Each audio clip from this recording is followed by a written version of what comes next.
Selamat pagi, kelas 8 Aramba, Karinding dan Kecapi. Salam semangat selalu. Kita kembali dalam pembelajaran Bahasa Indonesia. Hari ini kita sudah bertemu kembali dalam pertemuan keempat. Nah, mari kita berproses bersama dengan penuh semangat dan optimis. Selamat mengikuti pembelajaran hari ini. Semangat selalu! Tujuan pembelajaran pada hari ini masih berkaitan dengan kegiatan pembelajaran kalian pada pertemuan sebelumnya. Nah, Pak, kalau pada pertemuan sebelumnya kalian telah memperoleh banyak hal mengenai unsur berita, kemudian struktur berita dan kebahasaan teks berita itu seperti apa, maka hari ini kalian akan menulis sebuah berita berdasarkan pengamatan yang kalian lakukan di lingkungan sekitar rumah. Selain itu, nanti kalian juga akan membuat video tentang pembacaan berita. Nah, mari kita berproses bersama untuk berkreativitas menulis berita dan membacakan berita. Namun sebelum ke penulisan dan pembacaan berita, Ibu akan membahas terlebih dahulu tugas kalian pada pertemuan sebelumnya. Mari kita bahas bersama. Berikut ini adalah tugas pada pertemuan ketiga kalian atau minggu lalu. Jadi kalian, Ibu minta untuk membaca sebuah berita dengan judul Sekolah Sembunyi di Brebes demi membantu siswa yang tidak punya HP. Nah, kemudian Ibu minta kalian untuk menganalisis unsurnya, kemudian menyebutkan kaidah-kaidah kebahasaannya. Nah, pastinya Ibu sudah membaca tugas kalian, kemudian sudah ada yang dinilai, dan Ibu juga sudah mengomentari tugas-tugas yang kalian kumpulkan. Jadi nanti silahkan dibuka kembali, kemudian perbaiki tugas-tugas kalian yang masih harus perlu diperbaiki. Yang sudah mendapatkan nilai, kalian bisa langsung beralih ke penugasan hari ini. Nah, ini adalah tugasnya. Kemudian mari kita simak sebentar tentang berita yang Ibu berikan pada pertemuan sebelumnya.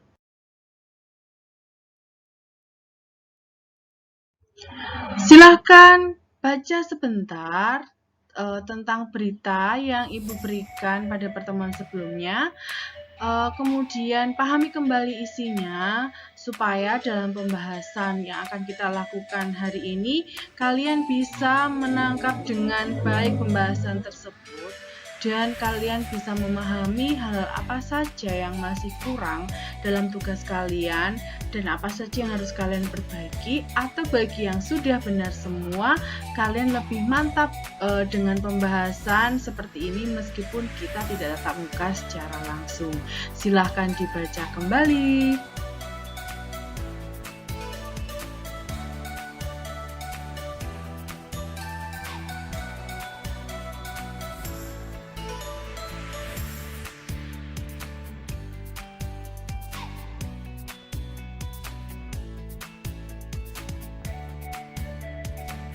Baik, kini kita bahas pertanyaan yang kedua. Kalian diminta untuk menentukan unsur-unsur berita dari teks berita tadi. Nah, ini sudah kalian lakukan untuk ketiga kalinya dalam tugas ini, maka harapannya jawaban kalian itu banyak yang benar. Namun jika masih ada yang kurang itu tidak masalah karena kita selalu berproses dalam belajar. Baik, nah kita bahas unsurnya. Apa yang dibahas dalam berita tersebut yaitu pembelajaran tatap muka secara sembunyi atau diam-diam di tengah pandemi COVID-19. Siapa yang terlibat dalam berita tersebut? Siswa SMP Negeri 2 Jatibarang, Imam Rifai atau sebagai wakaseknya, pihak sekolah, dan wali murid ya. Jadi semua orang yang ada di dalam berita itu kalian sebutkan sebagai orang yang terlibat. Lalu kapan peristiwa itu terjadi? Pastinya di tengah pandemi COVID-19. Jangan terkecoh ya, meskipun dalam berita itu ada tanggal yang tertera secara jelas, tetapi yang sesuai dengan pembahasannya adalah waktunya yang membahas seluruh peristiwa itu. Jadi di tengah pandemi COVID-19. Kemudian di mana tempatnya? Di SMP Negeri 2 Jatibarang, Brebes, Jawa Tengah.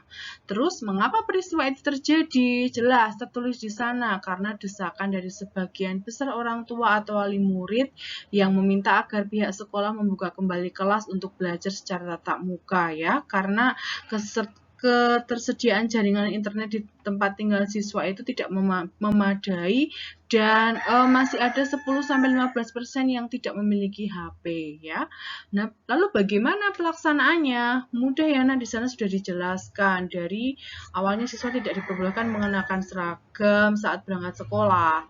Kemudian pembelajaran tatap muka di sekolah dilakukan dengan cara bergiliran ya. Shift-nya dijelaskan juga di sana. Bisa kalian baca ya. Kemudian tetap menerapkan protokol kesehatan dengan wajib menggunakan masker dan cuci tangan. Nah, jumlah siswa setiap kelas juga maksimal 16 orang karena bergiliran. Setiap minggu siswa berangkat 3 kali. Nah, jangan pernah dilupakan ya. Pokoknya kalau bagaimana itu berarti menjelaskan tahapan-tahapan bagaimana peristiwa itu terjadi. Kemudian kesimpulannya ya. Jadi dari beberapa hal yang Ibu sebutkan itu kita tetap simpulkan dalam satu kalimat. Nah, kita gabungkan dari apa sampai dengan bagaimana, maka diambil kesimpulan secara umum. Namun bahasanya boleh berbeda ya. Ini secara umum Ibu simpulkan bahwa usaha SMP Negeri 2 Jatibarang melayani siswa agar mengikuti pelajaran tatap muka di tengah pandemi COVID-19 yang dilaksanakan secara sembunyi karena keterbatasan jaringan internet dan HP, namun tetap mengedepankan keselamatan dan protokol kesehatan. Mengapa Ibu sebutkan usaha? Karena di situ diberikan solusi-solusi ya tentang pembagian jam, lalu maksimal berapa orang, itu adalah sebuah usaha yang dilakukan oleh SMP Negeri 2 Jatibarang. Semoga paham ya, Nak. Lalu soal nomor 4, kalian diminta untuk menyebutkan 2 kalimat langsung dan mengubahnya menjadi kalimat tidak langsung. Perhatikan di sini, Budia sudah memberikan warna-warna yang berbeda sebagai hal yang penting harus kalian pahami ya. Jadi kalimat langsung itu pasti ditandai dengan tanda petik, maka di situ Budia ambil satu kalimat dari teks berita tersebut yang menggunakan tanda petik. Perhatikan kata yang Budias beri warna berbeda. Di situ Budias beri warna berbeda adalah kalimat yang pertama, kata Wakil Kepala SMP Negeri 2 Jatibarang Imam Rifai itu sampai dengan tanggalnya. Mengapa Ibu beri nama warna yang berbeda? Karena itu nanti akan kalian ubah ya Nak menjadi kalimat langsung. Jadi kalimat langsung menjadi kalimat tidak langsung. Nah, kalau ada kalimat langsung seperti itu, bagaimana dengan kalimat tidak langsungnya? Mudah saja, siapa yang mengatakan kalian ubah ke bagian depan, kemudian kalian tambahkan mengatakan bahwa ya. Jadi setelah mengatakan bahwa, kalimat awalnya kalian masukkan kembali sampai selesai, sehingga jadilah di situ kalimat tidak langsung. Begitu juga dengan nomor 2. Di situ Ibu memberikan warna yang berbeda pada kata kami dan terang Wakasek ya. Setelah kalian ubah menjadi kalimat tidak langsung, maka Wakasek itu akan menjadi subjek, kemudian ditambahkan karena di situ terang maka diubah menjadi menerangkan dan ditambahkan dengan kata bahwa. Nah, karena di sana mengatakan kami, maka ketika berubah menjadi kalimat tidak langsung, kata kami itu akan berubah menjadi kata mereka. Karena yang mengatakan bukan lagi si akuan atau sebagai orang pertama, tetapi diubah menjadi orang ketiga. Semoga kalian paham ya untuk menentukan kalimat langsung dan mengubahnya menjadi kalimat tidak langsung.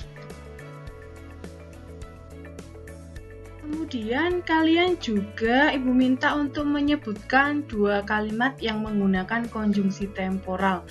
Ingat ya, konjungsi temporal itu adalah konjungsi yang menyatakan urutan waktu, maka kalian cari kata kuncinya dalam setiap kalimat. Nah, di situ kita temukan dua kalimat ya. Yang pertama dengan kata kunci saat, kemudian yang kedua pas, kata kuncinya adalah kemudian ya. Silahkan dibaca kembali jawaban-jawaban yang Ibu berikan kepada kalian.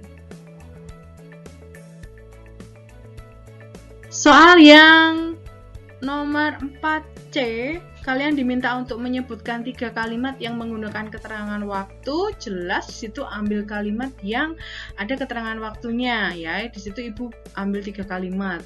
Kalimat pertama ada keterangan waktu 3 pekan tengah pandemi COVID-19.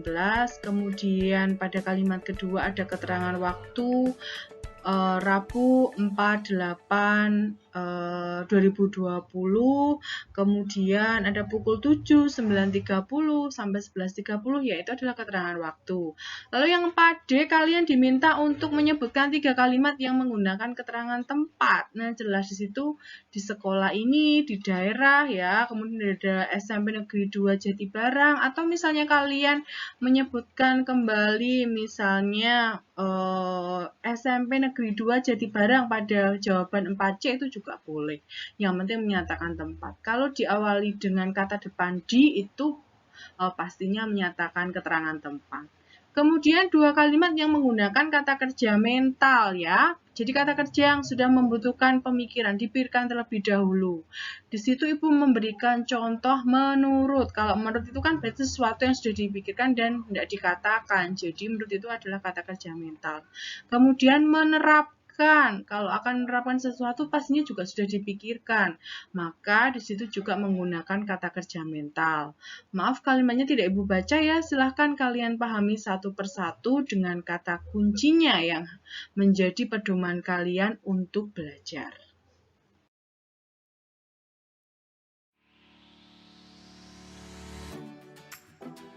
Baik, anak-anak, bisa kita simpulkan setelah kalian membaca berita ataupun menyimak berita, ada 2 hal ya, kemarin kalian menyimak berita juga, lalu tugas berikutnya kalian membaca berita. Nah, hari ini kalian, Ibu beri tugas untuk menulis berita. Nah, berita yang baik itu yang bagaimana? Yang pastinya mengandung unsur yang lengkap, 5W dan 1H, kemudian ada kaidah-kaidah kebahasaan yang mendukungnya. Maka hari ini silahkan kalian menulis sebuah berita dengan judul yang telah Ibu tentukan, namun kalian boleh memilih salah satu ya. Beritanya adalah kegiatan memperingati Hari Kemerdekaan RI ke-75 atau kegiatan belajar dari rumah di saat pandemi COVID-19. Boleh kalian pilih salah satu yang mana. Nah, model berita atau isi berita itu sudah kalian pernah baca atau kalian simak. Jadi bukan seperti tugas pertama lagi ya, menggunakan bahasa gaul, bahasa sehari-hari, bukan bahasa baku. Tidak boleh seperti itu lagi. Kemudian strukturnya juga harus lengkap. Silakan baca contoh-contoh berita yang bisa kalian peroleh dari manapun ya. Nah, lalu kriterianya yang lain apa? Dalam berita itu tidak asal kalian membuat, tapi kalian harus menuliskan minimal 2 paragraf. Ingat, setiap paragraf terdiri dari 5-7 kalimat. Kemudian menggunakan unsur lengkap 5W plus 1H. Lalu menggunakan 2 kalimat langsung, diingat-ingat. Kemudian menggunakan 2 kalimat yang menggunakan konjungsi temporal. Menggunakan 3 kalimat yang menggunakan keterangan waktu, 3 kalimat yang menggunakan keterangan tempat, dan 2 kalimat yang menggunakan kata kerja mental. Kalau sudah menulis, kemudian silakan tuliskan kesimpulan dari berita yang telah kalian buat. Dan untuk berikutnya, setelah kalian menulis berita, maka silahkan untuk membuktikan bahwa beritamu itu sudah benar, kemudian isinya sudah baik, maka perlu kalian buktikan dengan analisis dari isi berita yang kalian tuliskan. Pada dasarnya analisis itu sama dengan apa yang kalian kerjakan pada pertemuan sebelumnya. Namun pada pertemuan ini kalian menganalisis sendiri berita yang sudah kalian tulis. Nah, apa yang harus kalian tuliskan dari beritamu tadi? Silahkan tuliskan unsur beritanya 5W1H seperti pembahasan tadi, apa sampai dengan bagaimana lalu dijawab. Kemudian tuliskan 2 kalimat langsung dari berita yang kalian tuliskan dan ubahlah menjadi kalimat tidak langsung ya. Silahkan lihat pada pembahasan sebelumnya. Kemudian juga kalian tuliskan 2 kalimat yang menggunakan konjungsi temporal. Nah, tuliskan kalimatnya lalu diberi warna berbeda atau garis bawah pada kata yang menggunakan konjungsi temporal. Kemudian tuliskan juga 3 kalimat yang menggunakan keterangan waktu, 3 kalimat yang menggunakan keterangan tempat, dan 2 kalimat yang menggunakan kata kerja mental ya. Pada dasarnya pengerjaannya sama seperti pembahasan kita hari ini ya. Jadi hari ini sumbernya dari beritamu, bukan dari berita yang kemarin. Begitu ya nak. Nah kalau sudah, silahkan kalian mencoba membuat video pembacaan berita. Ibu tidak akan menyalahkan apapun. Jadi silahkan kalian belajar membacakan berita dengan video berdurasi 2-5 menit ya nak ya.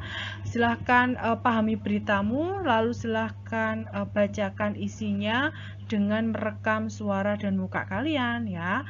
Pastinya tugas kalian harus kalian kumpulkan ke Google Classroom pada hari ini ya. Boleh diketik atau boleh ditulis tangan, asalkan tulisan kalian rapi dan mengumpulkannya tidak menyamping ya. Jadi silahkan kumpulkan dengan posisi yang baik.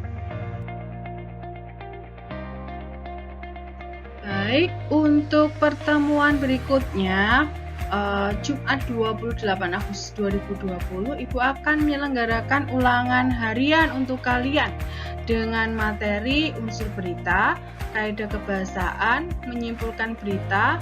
Jangan lupa juga jenis kata dan kalimat. Baik, semangat untuk hari ini, selamat berproses, tetap semangat dan kerjakan tugas dengan baik. Apabila ada pertanyaan, silahkan langsung WA Bu Dias ya. Semangat pagi semuanya, sampai ketemu pada pertemuan berikutnya.